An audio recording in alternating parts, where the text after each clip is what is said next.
Esse é o canal Áudio Produções, locutor Júnior Vieira trazendo as principais informações do dia. Hoje, quinta-feira, feriado da Consciência Negra, 20 de novembro de 2014. Faleceu em São Paulo o ex-ministro da Justiça, Márcio Tomás Bastos. Mais informações você acompanha agora em nosso canal. Em contato agora com o advogado criminalista, amigo do Dr. Márcio Tomás Bastos, Thales Castelo Branco. Dr. Thales, muito obrigado por nos atender nesse momento. E peço para o senhor contar primeiro, inicialmente, para a gente, o que nos deixa de legado o Dr. Márcio Tomás Bastos.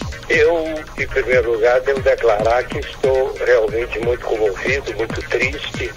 A lembrança, as recordações, desde os primeiros momentos que nos conhecemos, no final da década de 1950 e por aí afora.